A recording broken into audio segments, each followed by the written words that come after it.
What's going on, guys? Summer has come to an end, but don't be alarmed. Fall is here, and we have cool fall movies, blockbusters, some undiscovered little gems, and a lot of stuff to talk about. One quick clarifier, this is the fall movie preview, but we're taking it right to the end of the year, because we talked about it and it just made good sense to do it that way. All right, so we got a couple of awesome movie buffs to talk about it with. First, she's a correspondent for Fandango, and you know her from ScreenJunkies Plus, Alicia Malone. Hello, so excited to talk about these movies. So excited to talk about these movies with you. And I'd love to welcome back to the show. He is an associate editor for Nerdist.com. Welcome back, Kyle Anderson. Hello, I'm excited that summer's done. We're looking forward to the fall, where we have a lot of Oscar movies, smaller movies, more thoughtful movies, and some big ones. Let's get a couple of the big ones out of the way right off the bat. I'm looking forward to, as everyone is, Rouge One. Okay, Yes. a Star Wars story. What do you think of the early stuff that we've seen in regards to Rouge One? I think the trailer looks fantastic. All the reports are saying it's going to be a war movie. It does look like a spin-off from the Star Wars story. And Felicity Jones, I think she's going to kill it as this warrior. This is our chance to make a real difference. I'm excited. It seems like Gareth Edwards is trying to shoot it in a different way, kind of, do 360 sets and kind of do everything handheld to give it more life that a lot of the Star Wars movies have. I think that'll give it, a different edge. I'm excited for some Darth Vader. I'm just wondering how much Vader are we going to get in this movie? I just got my Vader buzz on, pretty much. Another huge one that we're looking forward to, Fantastic Beasts and Where to Find Them. To think, years ago, naive me thought, there's going to be no more Harry Potter. And welcome back to the universe. A new Harry Potter book is upon us, so yeah. I just think that the period setting, and especially in New York, I think that'll be really interesting. And it'll be cool to see a prequel without any of, the major players. Obviously, they're going to talk a little bit about Dumbledore, but, we don't know any of the new characters, and I think that'll be a lot of fun. But there's absolutely nothing to worry about. And one more, Marvel is giving us their second film this year, Doctor Strange. Kyle, what do you hear about it? What do you think of what we've seen so far? So far, it looks really interesting to me. I'm most excited for it to not look like all the other Marvel movies. I feel like it's got a kind of darker tone to it, and it definitely feels a little bit more ethereal, a little more magical, a little more fun, hopefully. This doesn't make any sense. I'm excited. And Scott Derrickson, as a director, is known for horror, so I think it's a good fit for that title. Absolutely. So we hit some of the big tent poles of the season, but now I want to hear from you guys. What are some of the things that you're really looking forward to? Some of the maybe smaller movies or less huge box office blockbuster style films. Alicia, let's start with you. La La Land is one of my most anticipated for this year because of a couple of reasons. Namely, it's directed by Damien Chazelle, who did Whiplash, which was one of the most brilliant films in the last few years. Yes. Now he's teaming up with Ryan Gosling and Emma Stone, who always make a great pair on screen. And the trailer for this movie just looks so beautiful. She captured a feeling, sky with no ceiling. It's a musical. It looks very dreamlike, and it's about a jazz pianist who falls in love with a dancer, and it's all set in Los Angeles, and it just looks gorgeous. Thanks. Kyle.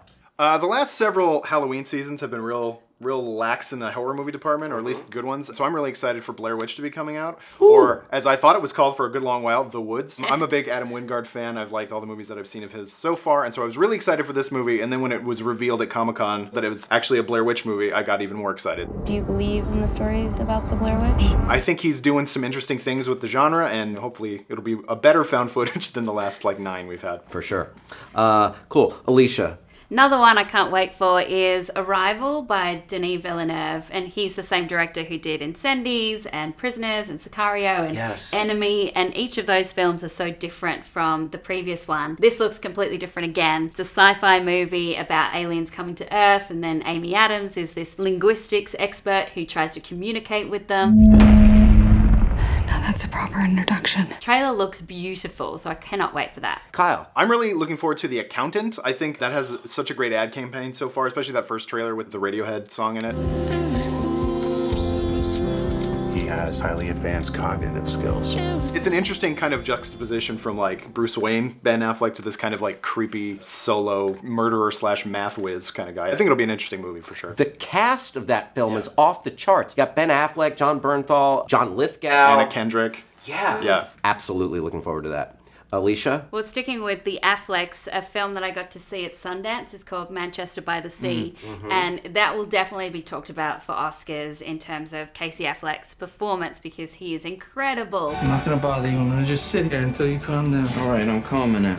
Would you please just go away? No. It's not a fun movie to watch, but it's very heartbreaking. It's super emotional. It's about a father who is dealing with some demons from the past. I won't reveal what that is because it's such a surprise when you see it, and it packs an emotional punch. Yeah, and that's from a really strong writer-director, Ken Lonergan, whose You Can Count on Me was such a beautiful, thoughtful film. That was the first I saw of Mark Ruffalo in that film. So, yeah, I love his tone and style, Ken Lonergan. Yeah, it's great. Great. I'm glad to hear that.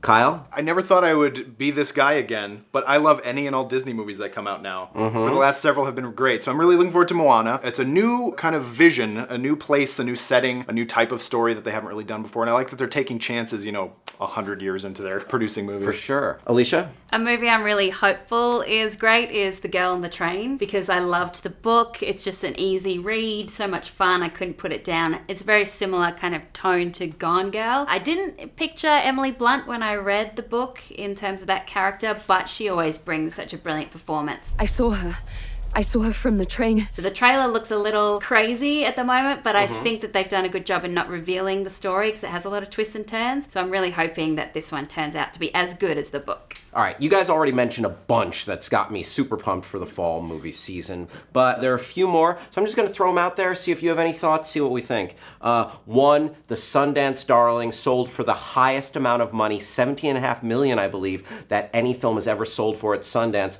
Birth of a Nation. Yeah, it's been in the headlines lately for different reasons, Yeah, but at unfortunate Sundance reasons. it made a huge amount of buzz. Learned your lesson well? Oh, yes.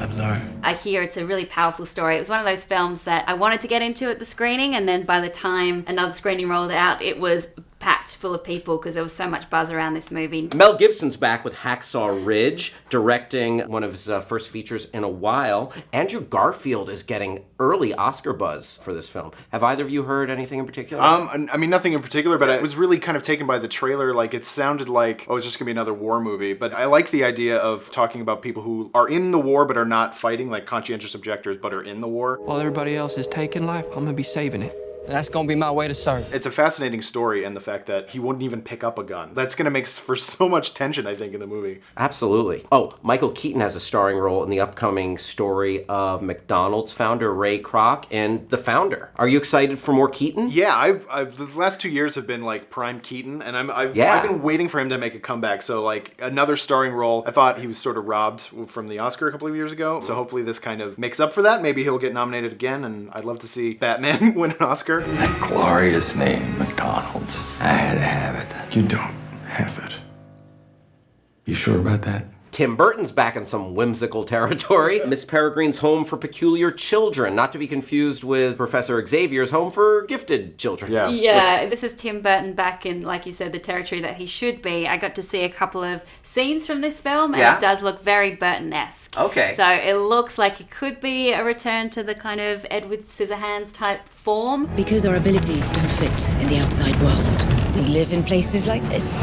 I'm going to start calling this film Emo X-Men. I know. And they were very much during the press junket trying to be like, well, this is nothing like X-Men. This is not a superhero movie, but it's about kids dealing with their own powers. It looks cool, though. One last one. A lot of gamers out there want to know any thoughts on Assassin's Creed. Can it break the streak? Can it break the streak I'm not of poor video game? I'm really not sure. I mean, I love Michael Fassbender. Of course, he is such a great actor. Yeah. But I have seen a little bit of the film, and it wasn't finished, so the effects weren't complete, but I wasn't impressed with what I saw. Not being a gamer, though, so maybe people who enjoy the game might like it a lot more, but for me, I just couldn't figure out much about the story or what kind of tone it's supposed to be.